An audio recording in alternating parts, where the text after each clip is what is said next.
mapagpalang araw po sa inyong lahat. Ngayon po ay September 4, 2023, Lunes para sa ika-22 linggo sa karaniwang panahon. At ang ating pong unang pagbasa at pagninilay ay hatid ko po mula dito sa San Pablo Apostol Parish.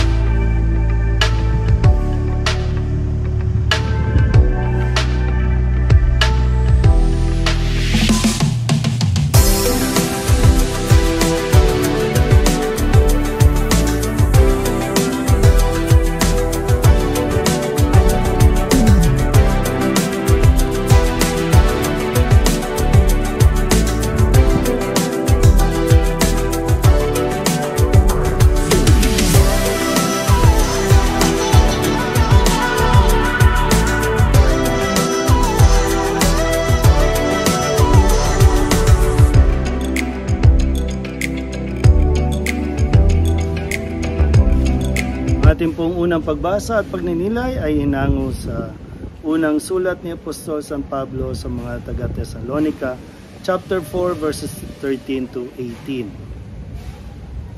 Mga kapatid, ibig naming malaman ninyo ang katotohanan tungkol sa mga namatay na, nang hindi kayo magdalamhati tulad ng mga taong walang pag-asa. Naniniwala tayong si Jesus ay namatay at muling nabuhay. Kaya naman naniniwala tayong bubuhayin din ng Diyos ang lahat ng namatay na nananalig kay Jesus upang isama sa Kanya. Ito ang aral ng Panginoon na sinasabi namin sa inyo. Pagparito ng Panginoon, tayong mga buhay ay hindi na mauuna sa mga namatay na. Sa araw na iyon, kasabay ng malakas na utos ng tinig ng Arkanghel at ng tunog ng trumpeta ng Diyos, bababa ang Panginoon mula sa langit. Bubuhayin muna ang mga namatay at nananalig kay Kristo.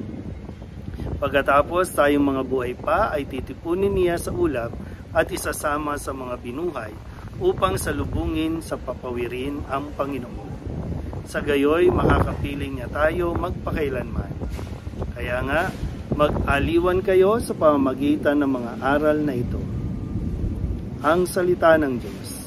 Muli po, isang mapagpalang araw sa inyong lahat. Sumula po pa rin dito sa parokya ng San Pablo Apostol, dito po sa Balot Tondo, kung saan po sikat yung ugbuan, no, yung kainan sa ugbo. Hatid ko po ang ating unang pagbasa at pagninilay para sa araw na ito. Narinig natin po mula sa sulat ni Apostol San Pablo sa mga taga-Tesalonica ang panghihikayat sa atin na suriin kung paano tayo namumuhay sa ngayon. Dahil nga sabi po, no, pagdating ng wakas, hahatulan tayo ng Panginoon. At sabi nga po, uunahin muna ang mga namatay. Kapag dumating ng Panginoon, mauna ang mga namatay at susunod po yung mga nabuhay o mga buhay pa. Yan. So talaga po mayroong judgment day na tinatawag. Hindi po yan maiiwasan ng kahit sino. Pero mo, namatay na, no? Namatay na sila pero haharap pa rin sila sa judgment day. Kung paano ba sila namuhay noon, sila ba ay mahahatulan ng buhay na walang hanggan o buhay sa kabilang dako na puro kaparusahan, puro paghihirap. So, kaya nga po, di ba, kapag meron po tayong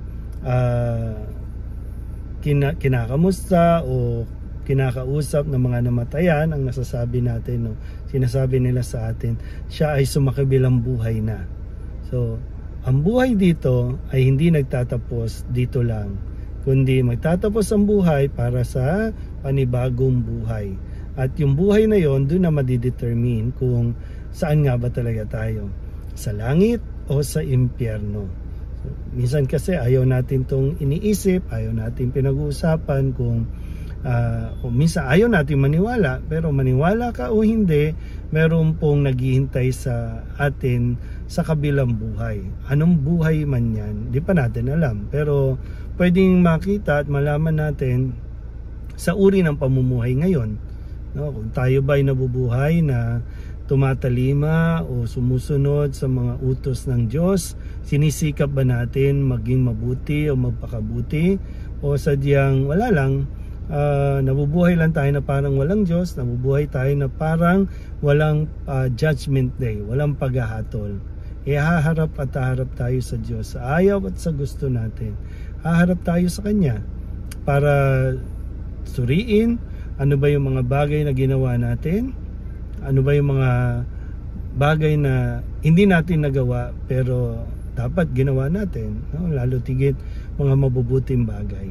So, ito po ay isang seryosong usapin para sa nalalapit natin na paghahatol, no? Kanina lang ilang patay, no?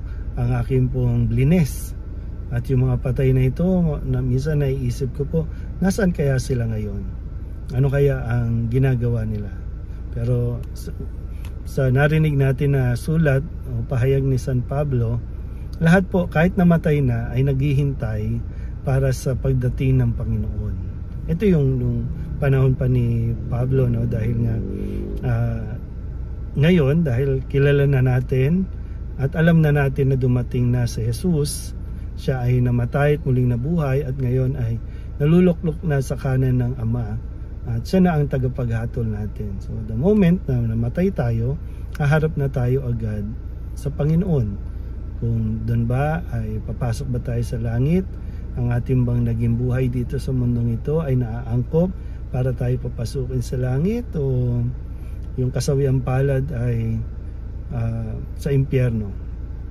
So ito po ay mga realidad ng dapat nating isipin din para na sa ganun lagi rin tayong mapaalalahanan kung anong uri ng buhay mayroon ako ngayon.